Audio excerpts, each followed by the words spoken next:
Estamos ya por comenzar.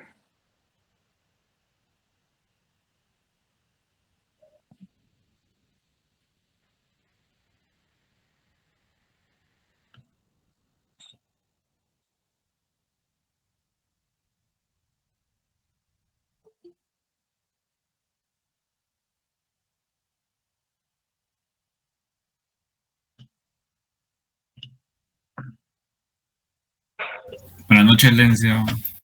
Buenas noches. Muy bien, 6 de la tarde con 5 minutos. Bueno, todavía hay bastantes personas solicitando ingreso. Te voy a dar un minuto más para que entre la mayor cantidad de personas posible y ya en un minuto entonces comenzamos. Lo que voy a hacer de una vez es compartirles pantalla. Para que lo tengan por allí presente, ya en Moodle van a encontrar las presentaciones que hemos estado viendo y sobre todo van a encontrar también la presentación de hoy. Decidí subírselas de una vez teniendo la plena confianza en que vamos a terminar el contenido de esta presentación hoy mismo. No es un contenido tan sencillo, pero al menos no es tan largo. Entonces, espero que al menos nos quedemos con las claves iniciales de qué se trata todo este asunto del silogismo y ya podemos abordarlo de manera más práctica, sobre todo a partir de la siguiente clase que es el próximo viernes. Yo no sé si a ustedes ya les dieron también calendario de exámenes, pero ya hay fecha. Los exámenes parciales comenzarán entonces el próximo 9 de octubre. Esto, esto es, déjenme ver en el calendario, creo que es lunes 9, pero ya se los confirmo. Ajá. Lunes 9 de octubre es el primer día de exámenes. Entonces, el examen de comunicación será siempre en la posición número 2 y por ende lo más probable es que, a menos que exista algún cambio de última hora, pero no creo que haya, el examen será el próximo 11 de septiembre, miércoles 11 de septiembre. Por lo demás, entonces, estamos ya quienes estamos acá, quienes debemos estar, así que comenzamos de una vez. Son las 6:07. Yo les voy a compartir pantalla desde ya para que puedan ver la presentación de hoy. Gracias, por aquí me hacen la corrección correcta. Octubre, 7 de 11 de octubre, miércoles 11 de octubre. De todas maneras, ya saben que al igual que en los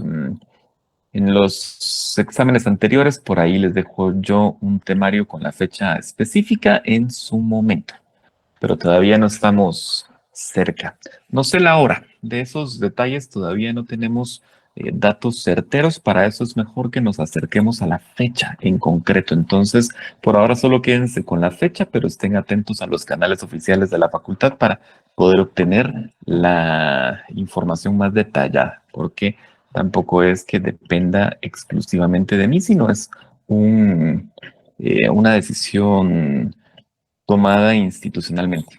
Ahí influyen varios factores, entonces, si es a las 6 o es a las 7 de la noche, eso no se los puedo decir todavía. Más bien, deben esperar a la confirmación oficial de la hora que seguramente se hará en los días previos al examen. Lo cierto es que la fecha, como les digo, esa sí no variará.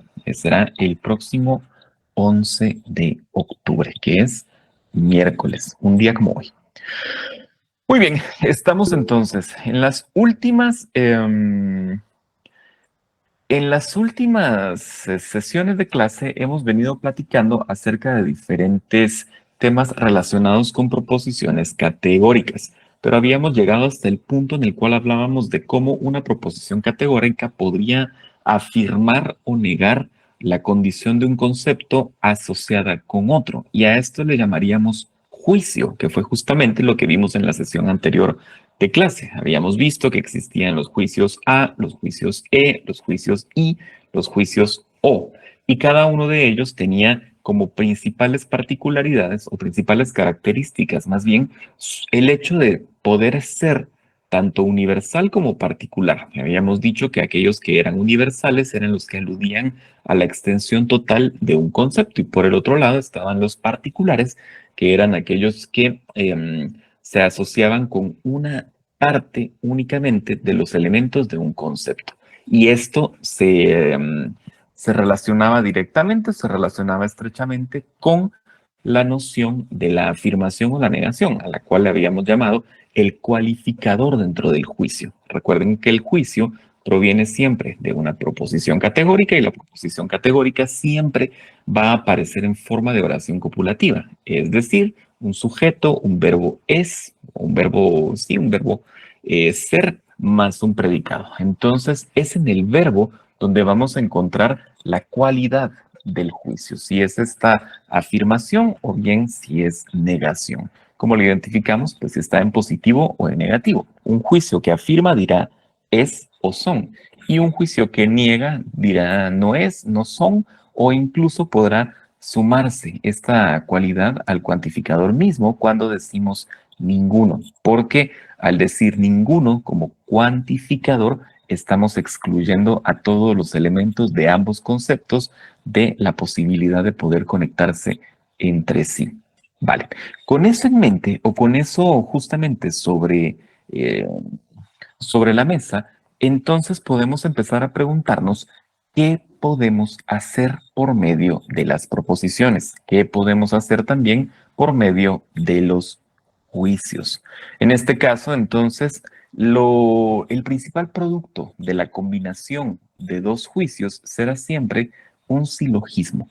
El silogismo no es otra cosa, voy a empezar a cambiarles por acá. El silogismo no es otra cosa más que la obtención de una conclusión válida a partir de la combinación de dos proposiciones o a partir de establecer la relación que existe entre dos juicios. Ojo con eso entonces. Un silogismo son dos juicios que combinan sus elementos para poder obtener una conclusión. Visto en lenguaje cotidiano, esto es a lo que llamamos razonamiento como tal. Todo razonamiento que consideramos válido en opinión pública, en discursos formales, en escenarios académicos, tendrá siempre como esqueleto un silogismo detrás, o sea, la obtención de una conclusión a partir de la relación entre diferentes elementos que están dados por medio de juicios. Lo cierto es que el silogismo sí nos plantea o sí requiere que su lenguaje sea un lenguaje formal, ante todo. Requiere que el lenguaje se mantenga siempre dentro de los límites de la formalidad lógica. Habíamos hablado en las últimas semanas, sobre todo, de cómo el lenguaje formal es importante, porque nos va a permitir establecer esta aproximación lingüística al proceso abstracto de la lógica. Entonces, para poder mantener esos mismos términos, para poder mantener esas mismas claves, siempre debemos mantenernos o quedarnos siempre del lado del lenguaje formal.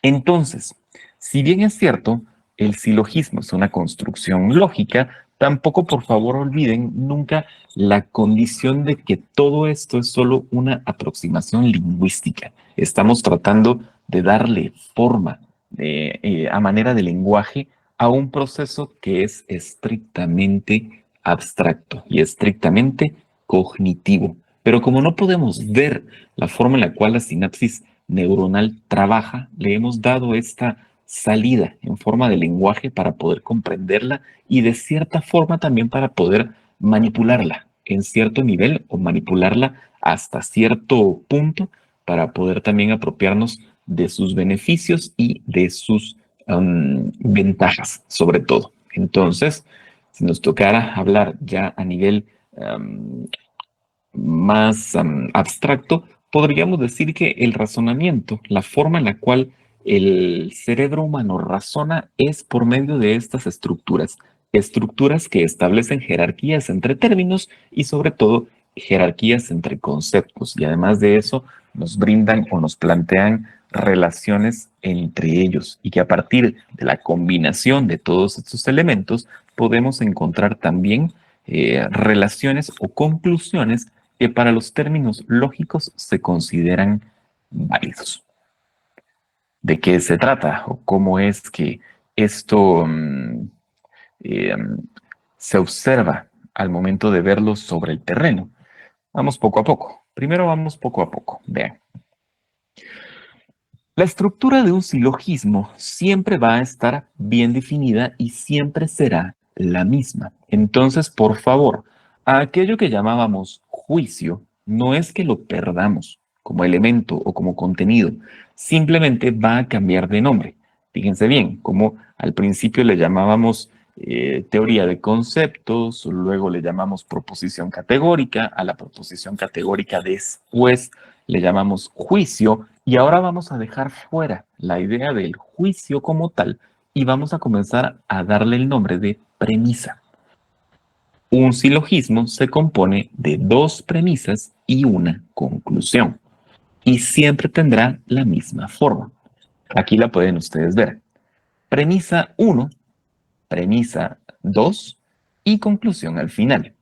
En lenguaje lógico siempre se establece, ¿no? En realidad esto se abre un poco más y siempre eh, nos damos la misma idea.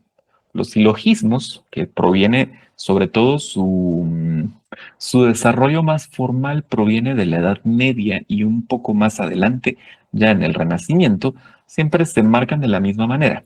Siempre se nos dice, sea el juicio.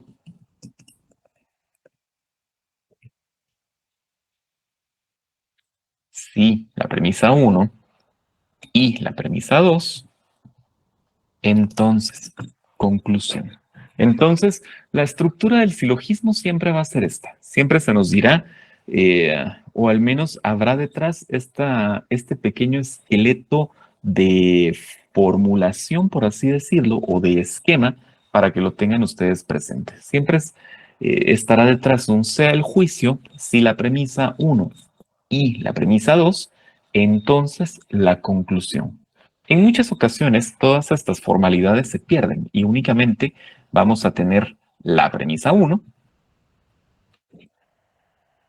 la premisa 2 y un marcador de conclusión, que no necesariamente será la palabra entonces y la coma, sino en muchas ocasiones será simplemente esta forma, dos puntos y un punto.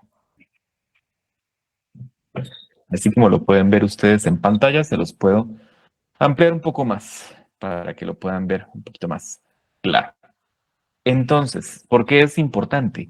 Porque al igual que vimos ya los tipos de juicio que teníamos escondidos detrás de razonamientos o de argumentaciones en lenguaje cotidiano, también vamos a ver razonamientos que están dados en lenguaje cotidiano. Entonces, al momento de pasarlos al lenguaje formal, deberán ustedes tener más o menos claro más o menos clara esta formación. Premisa 1, arriba, premisa 2, abajo o en medio más bien, y hasta abajo de la operación, la conclusión como tal.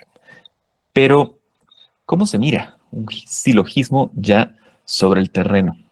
En este caso, ustedes ya habían visto uno en algún momento. Vamos a ver si lo tienen ya por acá. Sí.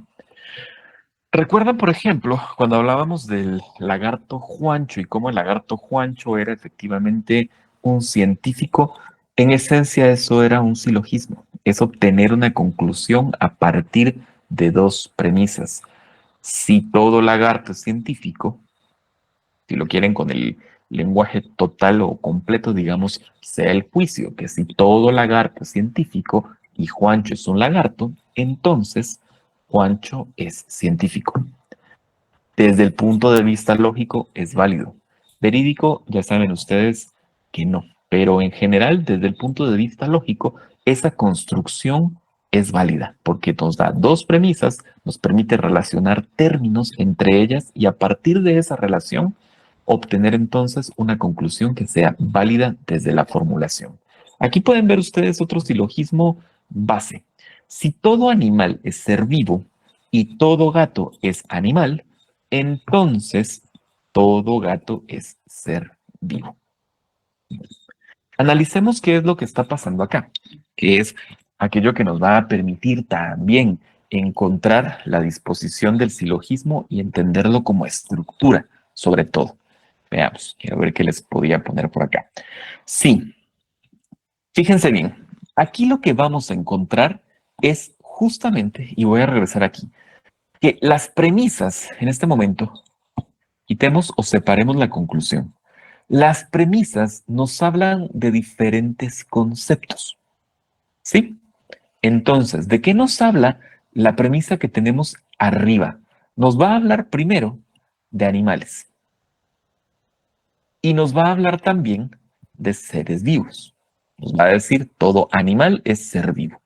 Y la premisa que tenemos abajo también va a ser importante porque nos va a decir o nos va a hablar del gato como concepto y a la vez también nos va a hablar también de animales. Entonces podemos empezar a hacer relaciones o a sacar conjeturas sobre todo. De las premisas o las premisas, como todo juicio, estarán conformadas por términos, siempre. Pero algo importante hay que hacer notar. Un un silogismo en todo momento estará conformado únicamente por tres términos. Tres términos. Dos términos que se relacionan entre sí y un término más que nos permite hacer la conexión entre ambos. Ojo, todo silogismo está dado por juicios y los juicios nos hablarán ya no de conceptos, sino de algo que llamaremos términos. Y todo silogismo está construido sobre la base de tres términos. Dos que estamos buscando que tengan relación y uno más que nos permitirá hacer conexión entre ambos. Hablemos primero de los términos. Les voy a dejar esto marcado acá, pero primero les voy a hablar de los términos. Ok. Tenemos siempre tres términos y cada uno de los términos dentro del silogismo tendrá un nombre específico. Ok, cuando estemos hablando de la conclusión, siempre habrá un término que estará en función de sujeto y siempre habrá un término que estará en función de predicado. Volvamos acá. Siempre tendremos en la conclusión un término que funciona como sujeto y otro que funciona como predicado. Atrás de estas palabras, atrás de esta oración, que no se les olvide siempre que la fórmula original se va a mantener. S es P. En la forma que sea, en el tipo de juicio que sea, pero detrás de todo siempre habrá un S es P. Sujeto es predicado. Entonces, de los términos que hemos relacionado por medio de premisas, siempre tendremos uno que fungirá como sujeto y otro que fungirá como predicado. Al que funge como sujeto le llamaremos término menor. Ojo con la terminología, por favor. Al que funge como sujeto le llamaremos término menor. Al que funge como predicado le llamaremos término mayor. Pero además hay algo que vamos a llamar término medio. El término medio es aquel que sirve como conexión entre los dos términos que están buscando una conexión entre sí o buscando una relación entre sí. ¿Cómo sabemos que el término medio es aquel que nos permite unir ambas premisas o que nos permite unir ambos términos? Es porque el término medio se repite. Aquel concepto que se encuentra en las dos premisas, por ende, es repetitivo, será lo que llamaremos como término medio. Ok, tres términos. Un término menor, un término mayor y un término medio que es el que se repite en ambas premisas.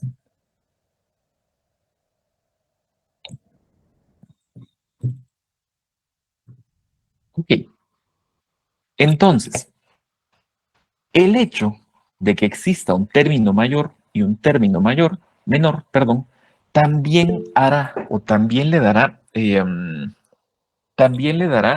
fundamento a la premisa como tal. Nos permitirá darle un nombre a cada una de las premisas que están en juego. ¿Dónde está el término mayor? Se llamará premisa mayor. Y donde está el término menor, se llamará premisa menor. ¿Qué va a diferenciar a los términos y cómo sabremos que una premisa es la premisa mayor y que otra premisa es la premisa menor, esto tiene que ver con la extensión y la comprensión de los términos. Recuerden que un término no es otra cosa más que un concepto. Entonces, por lo general, cuando hacemos razonamiento, cuando elaboramos silogismos, siempre de los tres términos, quitando el término medio, nos van a quedar, por supuesto, dos. Y de esos dos, por lo general, uno será más amplio que el otro. Por no decirlo que en la mayoría de casos, uno de los dos términos será capaz de contener conceptualmente al otro. En este caso, si yo les pregunto, no me contesten, simplemente contéstense ustedes en su cabeza. ¿Será que gato es un término más amplio que ser vivo? No, no lo es, porque gato es un concepto en general pequeño en comparación con el concepto ser vivo. Entonces, cuando los llevamos a función de términos dentro de dos premisas, obviamente ser vivo es un término bastante más grande. Así podemos establecer entonces que en este caso, por ejemplo, el término mayor es ser vivo. Y ya sabemos que en este razonamiento el que está fungiendo como predicado es justamente ese, ser vivo. Y el sujeto será entonces gato y por ende será el término mayor. Y ya sabemos que donde está el término menor es la premisa menor y donde está el término mayor es justamente la premisa mayor. Por lo general, los conceptos o las premisas ya vienen dadas en el orden correcto. Por lo general, siempre la premisa mayor va a aparecer arriba de la premisa menor. Pero no necesariamente esto es una norma inquebrantable. En ocasiones, las premisas vienen revueltas. A veces el término menor aparece siempre arriba y el término mayor aparece abajo. En estos casos hay que hacer la inversión de premisas antes de comenzar a trabajar, pero para esto todavía no se preocupen. Para eso falta todavía unas cuantas semanas. Pero por ahora, simplemente diremos que por lo general la premisa mayor siempre aparecerá al principio. Entonces vamos avanzando en la comprensión de esta fórmula, ¿no? Tenemos tres términos y uno de ellos se repite porque funciona como nexo. Y esto nos permite tener una premisa a la que llamamos mayor, otra premisa a la que llamamos menor y a partir de ellas obtendremos una conclusión. Ok, volvemos acá. Si todo animal es ser vivo y todo gato es animal, entonces todo gato es ser vivo. ¿Por qué decimos que este es un razonamiento válido? En primer lugar, porque vemos que efectivamente hay un término que le sirve de nexo entre ambas premisas. Segundo, comprendemos que hay un término que es capaz de contener al otro y por ende podemos hacer una relación, sobre todo una relación jerárquica para obtener una conclusión. Pero además, a pesar de que a esto le llamamos premisas a cada una de las dos, esto no representa que haya perdido sus propiedades de proposición. Si se fijan, al decir todo animal es ser vivo, lo que tenemos aquí es una construcción todo S es P. Y ya sabemos que eso, si hablamos de juicio, es un juicio A. Y abajo decimos todo gato es animal, lo mismo. Todo S es P, que también representa un juicio A. Y la conclusión, ¿qué es lo que nos dice? Es que todo gato es ser vivo, entonces también todo S es P, lo cual también representa un juicio A. Ok, los silogismos, a pesar de estar dados en clave de premisas, no dejan de lado el hecho de que están construidos con juicios. Y esto va a ser muy importante. En un momento, les voy a borrar esto acá porque nos va a servir limpio ya dentro de unos minutos. Esto va a ser importante porque al momento de construir conclusiones, necesitamos que se cumpla una serie establecida de normas. o una serie establecida de pasos. Entonces, si el silogismo se forma a partir de la combinación de los 4 tipos de juicio y esta combinación nos permite elaborar conclusiones válidas, también este es el momento correcto para decir que si fallamos en el lenguaje formal, si fallamos en la construcción de estas premisas desde la formulación que ya hemos visto, entonces produciremos una falla lógica. A esta falla lógica le llamaremos falacia. También es importante. ¿Por qué? Porque si producimos una falacia, cuando no cumplimos con las normas del lenguaje formal dadas para la construcción del silogismo, podríamos preguntarnos cuáles son entonces esas normas. El silogismo tiene 7 reglas. Contenido importante para ustedes. El silogismo siempre tendrá 7 reglas. Primera norma. Todavía no la copien, se los voy a dejar un minuto al final para que puedan copiarlo, así como han copiado las tablas, pero es importante que lo sepan tal cual. Primera regla del silogismo. Debe tener 3 términos. Ojo, no 2, no 4, no 5, no 6, no 1. El silogismo siempre debe estar compuesto por 3 términos. 2 que sean diferentes y uno más que se repita para servir como nexo. Siempre 3 términos. Si ya comprobamos que nuestro silogismo efectivamente tiene 3 términos, que nuestras premisas hablan de 3 cosas diferentes nada más, debemos cerciorarnos de que el término medio esté distribuido por lo menos en una premisa.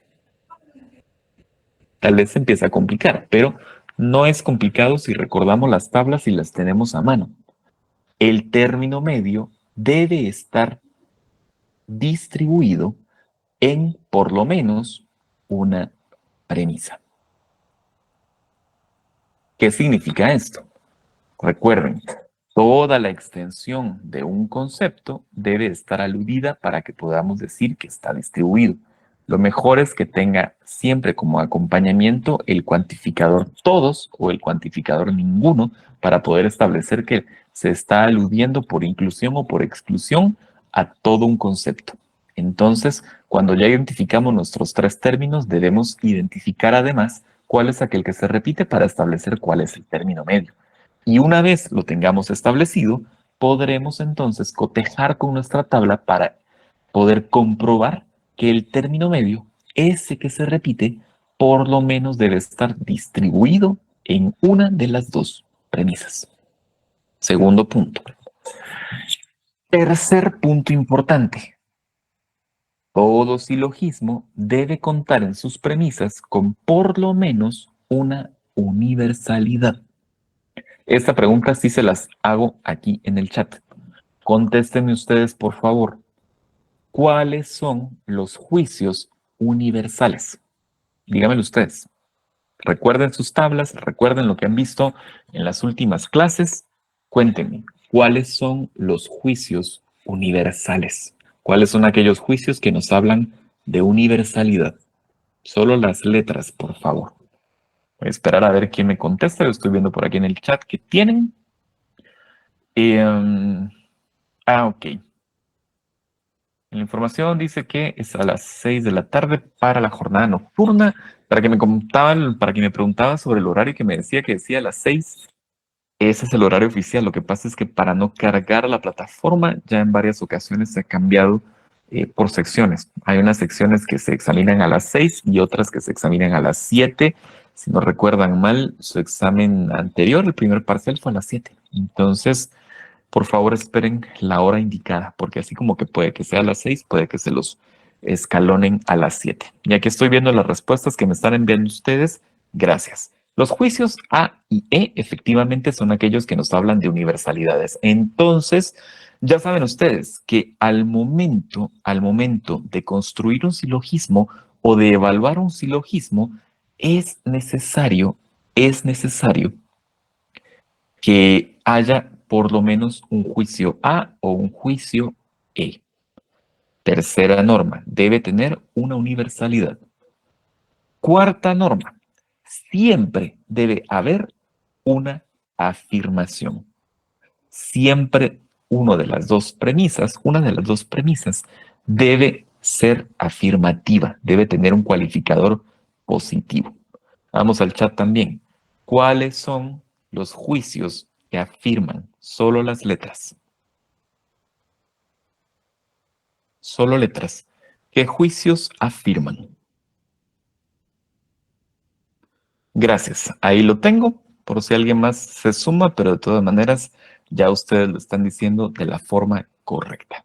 Juicio A y juicio I. Ambos son afirmativos. Entonces, de las 7 normas que debe cumplir un silogismo, estas 4 son irrenunciables. Estas 4 son irrenunciables. Siempre 3 términos, siempre el medio distribuido por lo menos en una premisa, siempre una universalidad y siempre una afirmación. Si ya cumplimos con estas 4 normas, entonces podemos avanzar a aquello que es no móvil, pero al menos sí circunstancial.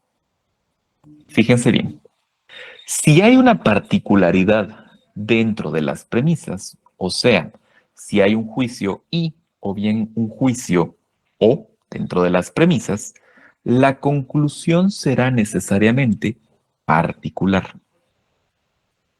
Vuelvo. Si ustedes ven que hay un juicio y o un juicio o como parte de las premisas, la conclusión solo puede ser o un juicio y o un juicio o. Y no por el contrario, pero sí, además de ello, si existe una negación, si hay un juicio E o un juicio O dentro de las premisas, por norma, la conclusión será negativa. La conclusión va a ser negativa. Si ustedes ven que hay un juicio E o un juicio O dentro del bloque o la pareja de premisas, pues ya saben que la conclusión únicamente puede ser o un juicio E o un juicio O. Y por último, la norma número 7: si algo está distribuido en la conclusión, debe estar también distribuido en la premisa de la cual proviene. Ojo a esto, porque en muchas ocasiones este es el último paso donde muchos de sus compañeros tropiezan. Si algo aparece distribuido en la conclusión, debe estar distribuido también en la premisa de la cual proviene. Si el sujeto dice todo, entonces la premisa de donde viene debe decir todo también. Si el predicado dice ninguno o no es, también entonces la premisa de donde salió debe decir ninguno o no es. Si la norma 7 no se cumple, estamos faltando a la reglamentación. Y con una sola norma que no se cumpla de estas 7, todo el razonamiento se invalida. Todo el razonamiento no es válido. Vale. Copien. Les doy un minuto, por favor, para que lo copien y ya vemos un ejemplo y una operación.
Muy bien, como estamos, ya copiamos, levanten la mano. Por aquí alguien me pregunta por el sonido.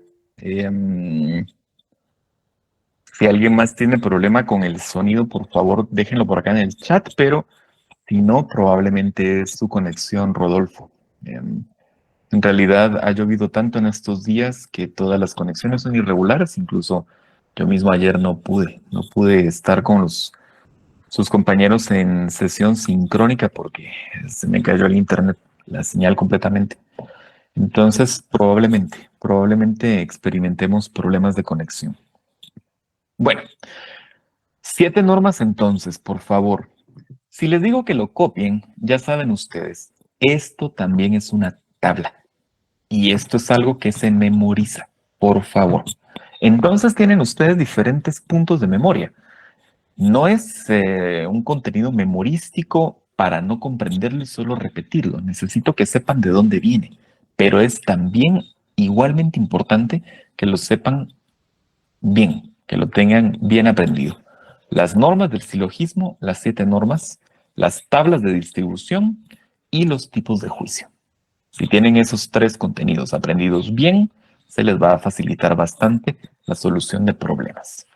Vamos a ver, entonces, veamos, apliquemos aquí. ¿Qué es lo que hacemos entonces?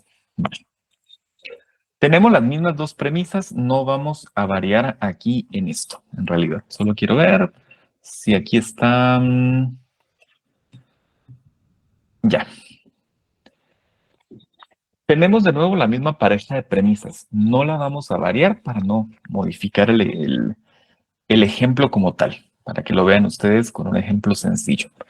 Entonces, siempre nos hacemos las mismas preguntas que tenemos acá en las 7 normas. Siempre es preguntarnos primero, ¿tenemos 3 términos, sí o no? Y ustedes ya vieron que en este caso sí los tenemos.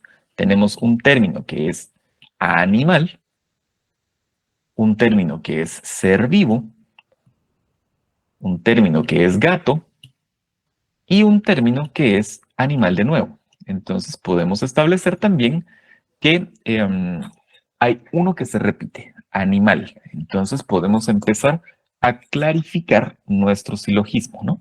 Ok. Término mayor será ser vivo, ya dijimos que es el más grande de los dos. El término menor será gato y el término medio será animal. Muy bien. Identificados los 3 términos, podemos avanzar. Esto está hecho. ¿Qué más? ¿Hay distribución del término medio? ¿Sí o no? Sí, sí hay distribución del término medio, porque vemos que en la primera premisa, en la premisa mayor, nos dice que todo animal, aludimos a todo el concepto animal y nuestras tablas de distribución nos dicen que efectivamente en esta posición este concepto está distribuido. ¿Se confirma? Sí. Animal distribuido. Listo. Pasó la siguiente barrera. Seguimos viendo. ¿Tenemos universalidades? Sí, tenemos universalidades, porque de hecho, si hacemos una descripción de cada una de las premisas, encontraremos que ambas premisas son juicios tipo A. Y ya sabemos que el A es una universalidad, así que cumple. Cumple con la condición de universalidad. Ahora bien, ¿cumple con la norma de la afirmación? Sí, porque el juicio A afirma. Entonces tenemos 2 juicios que afirman, hay afirmación. Si hay universalidad y hay afirmación, todo está bien. Hemos cumplido con las 4 normas, pero veamos qué nos dicen las otras 4. Vamos. Primero, ¿tenemos particularidades? No, no las tenemos. Son 2 juicios A. Está bien, no pasa absolutamente nada. Pero ¿tenemos negaciones? Tampoco, porque son juicios A, no son juicios E. ¿Qué nos dicen ambas preguntas? Si hay una particularidad, ¿o qué nos dice la norma? Si hay una particularidad, la conclusión será particular. Pero como no hay particularidad, Entonces, simplemente podemos asumir que las únicas opciones que nos quedan presentes son el juicio A o el juicio E, que son nuestras opciones universales. ¿Qué nos dice la siguiente norma? ¿Existe una negación? No. Entonces, la norma nos dice, si hay una negación, la conclusión será negativa. Pero como aquí no hay negaciones, entonces, por descarte, la única opción que nos queda viable es un juicio A como conclusión. ¿Qué nos dice el juicio A? Todo S es P, ¿no? Lo tenemos aquí ya listo, como conclusión posible. Ok, entonces, volvemos a nuestra tabla de términos. ¿Y qué habíamos dicho? El término mayor es el que juega en función de predicado y el término menor funciona o funge como sujeto. Entonces, ¿cuál era el término mayor en esta pareja de premisas? Ser vivo. Lo bajamos. ¿Cuál era el término menor en esta pareja de premisas? Gato. Y tenemos entonces una conclusión posible.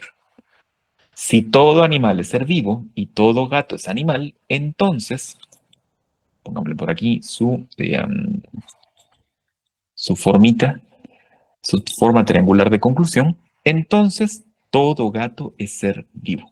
Tenemos una conclusión posible, solo debemos pasar a la norma 7 y establecer si efectivamente lo que está distribuido en la conclusión está distribuido en su premisa. ¿Qué se distribuye en la conclusión? Gato, porque estamos diciendo que todo gato. Vamos a su premisa, que es la premisa menor. ¿Y qué dice la premisa menor?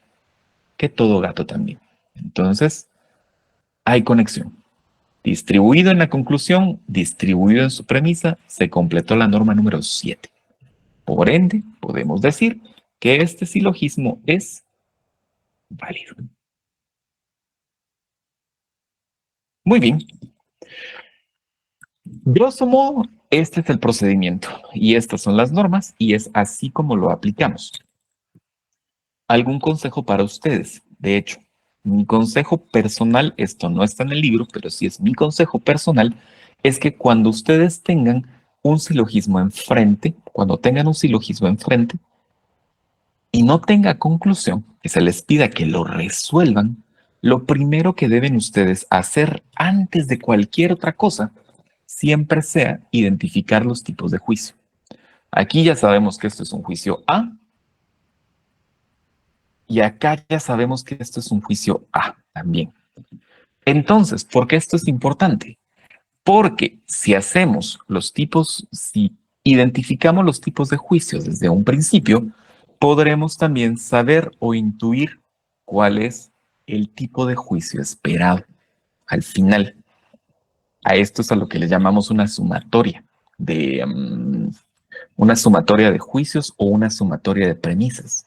Entonces yo ya sé por las 4 primeras normas, si hay universalidad, si hay afirmación y que no hay particularidad y que no hay negación, entonces yo ya sé que una A más una A solo me puede representar una A. O por ejemplo, una A más una E me va a dar otro tipo de juicio definitivamente, lo puedo colocar desde un principio para ya tener cuál es el esqueleto esperado y a partir de ello poder ir trabajando para comprobar todas las normativas y poder entender si el juicio es válido o por el contrario no lo es. Pero ese es un consejo propio que yo les doy para que puedan ustedes también clarificar un poco el momento en el cual comienzan a trabajar con esto. ¿Cómo se miran las sumatorias, sobre todo? Voy a quitarles esto porque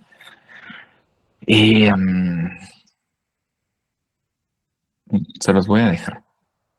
No, se los quito, perdón, y se los dejo después. ¿Cómo se ven las sumatorias cuando hablamos de silogismos? Se ven tal cual ustedes lo ven aquí. Fíjense bien en esto. Si yo les digo, contéstemelo ustedes, A más A, ¿cuál es la respuesta? Lo acabamos de ver. A. No hay mayor complicación. Si yo les digo A más E, ¿cuál es la respuesta?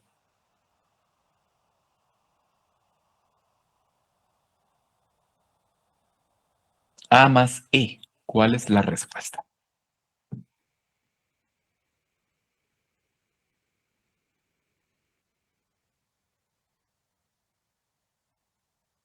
Por aquí tengo una opción. A.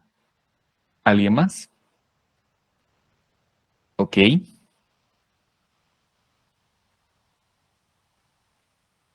¿Quién más tiene respuestas? Vamos a ver.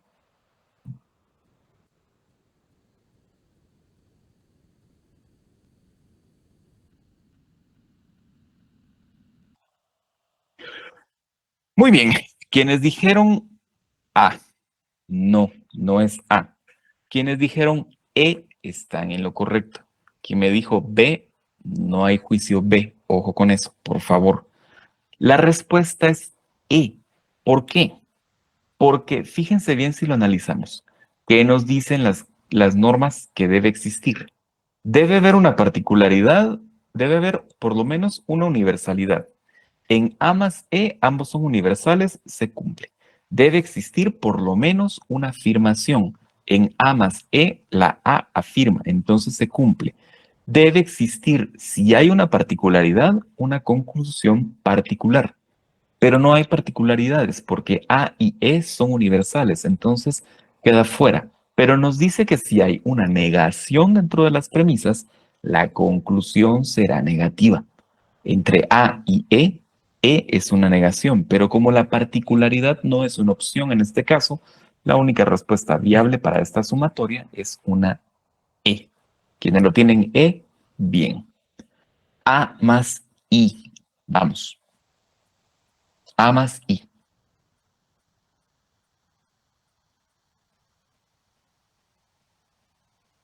Sí. Gracias. Aquí estamos bien. La respuesta es I, solo una A por ahí. Recuerde, si hay una particularidad, la respuesta será particular. I. Y cuando decimos E más O, ¿qué respuesta obtenemos acá? E más O. Veo por aquí E, veo por acá O, veo otra O, veo otra O por acá, veo otra O también. Aquí alguien me dice que es O. No, no. ¿Por qué? Alguien me dice que verifiquemos la normativa 5, ni siquiera hay que llegar tan lejos. Vean, regresemos. Punto número 3. Debe tener una afirmación. Punto 4. ¿Es el juicio E afirmativo? No. ¿Es el juicio O afirmativo? No. Entonces, entre dos negatividades no puede existir una conclusión válida, por ende, esta es una sumatoria o un razonamiento no válido. Por aquí me preguntaba Sony también si puedo repetir el consejo. El consejo que yo les doy es este. Cuando tengan ustedes una pareja de premisas, como esta que ven acá, y deban trabajar un silogismo, primero hagan la sumatoria. Identifiquen los tipos de juicio. Antes de cualquier otra cosa, identifiquen el tipo de juicio y hagan la sumatoria para ver cuál es la conclusión esperada. ¿Por qué?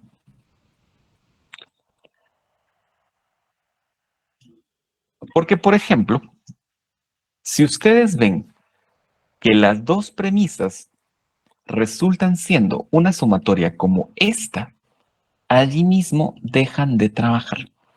Ahí mismo paran la operación y de una vez colocan que el silogismo no es válido o no puede ser válido porque va a incumplir con una de las normas puntuales que se requieren para obtener una conclusión correcta. Por eso, mi consejo, primero, se identifican los tipos de juicio para poder hacer la sumatoria y obtener una conclusión esperada y verificar que de entrada puede ser una conclusión válida. Y ya después ingresan al resto del procedimiento, identificando los tres términos, verificando que hay un término medio, estableciendo que ese medio esté distribuido por lo menos en una premisa y después ya se van con el resto. Muy bien. ¿Sencillo o no sencillo? No es tan sencillo. Seamos honestos, no es tan sencillo. Requiere concentración y sobre todo va a requerir análisis. Entonces, el contenido duro es justamente este, pero de aquí en más, pura práctica. Entonces, todavía tenemos semana y media para poder trabajar en ejercicios, que es lo que vamos a hacer a partir de la próxima sesión de clase, para que ustedes puedan ya ir entendiendo cómo se trabaja por medio de parejas de premisas, identificando silogismos válidos o silogismos que no son válidos. Muy bien, nos vemos entonces el próximo viernes. Gracias, vayan a su siguiente clase.